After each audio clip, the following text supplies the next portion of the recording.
संस्कृत में कहा गया है अलसस्य कुतो विद्या, मतलब जो आलसी व्यक्ति है, जो अकर्मण्य है, उसके पास कभी विद्या नहीं आ सकती। वो कभी भी विद्या ग्रहण करने में समर्थ नहीं हो सकता। अविद्यस्य कुतो धनम, और जिसने शिक्षा नहीं प्राप्त की है, जिसने किसी भी विषय में ज्ञान नहीं प्राप्त किया है, उसके पास धन नहीं आ सकता। अधनस्य कुतो मित्रम, जो धनवान नहीं है या जिसके पास पैसे की कमी है, उसका कभी कोई मित्र नहीं बनता। और अमित्रस्य कुतः सुखम, और जिसका कोई फ्रेंड नहीं है, जिसका कोई मित्र नहीं है, जिसका कोई सखा नहीं है, जो अपनी बात किसी से कह नहीं सकता है, उसे सुख कहाँ मिलेगा। तो सुख किसे मिलेगा, उसकी पूरी परिभाषा विद्या में है कि यदि हमने शिक्षा सही से ग्रहण की है, वो कोई ज़रूरी नहीं है कि औपचारिक शिक्षा ही हो, मतलब हम विद्यालय में ही जाके पढ़े हों। हम अनौपचारिक शिक्षा भी प्राप्त कर सकते हैं, घर में भी हम विषयों का अध्ययन कर सकते हैं, हम किसी तरह की कारीगरी सीख सकते हैं, हम किसी भी प्रकार की निपुणता प्राप्त कर सकते हैं।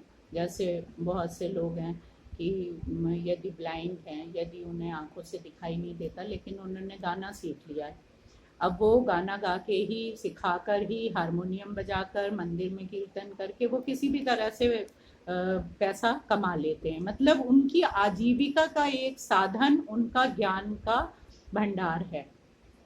तो इसीलिए सबसे ज़्यादा आवश्यकता है कर्म करने की।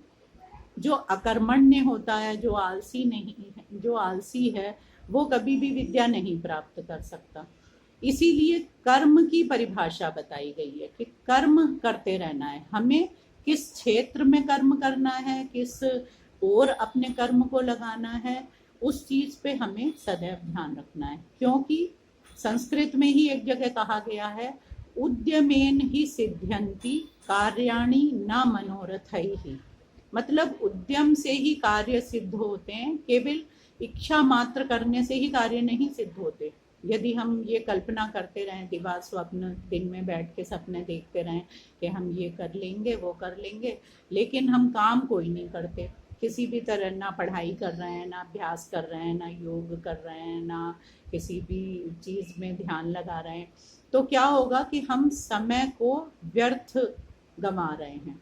हमें जो समय मिला है, जो जीवन मिला है, जो हमारा जीवन अनमोल है, जिसका क्षण क्षण अनमोल है, वो जीवन हमारा व्यर्थ हो जाएगा।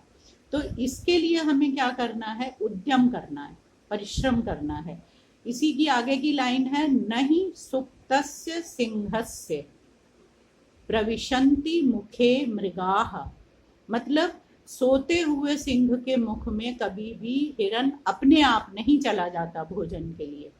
यदि सिंह सो रहा है, आंखें बंद करके लेटा हुआ है, और वो कल्पना कर रहा है कि काश मेरे भोजन के लिए कोई मुझे हिरन मिल जाता, तो क्या हिरन उसके मुंह में खुद आके बैठ जाएगा कि हाँ आप हमें खा लो?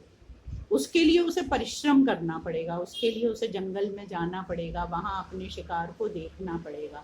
मतलब क्या है कि यदि हम उद्यम करेंगे, यदि हम परिश्रम करेंगे, यदि हम अपने आलस को त्याग कर किसी भी तरह से परिश्रम करके अपने जीवन को सार्थक करने का प्रयत्न करेंगे, तभी हम सुख की प्राप्ति कर सकते हैं।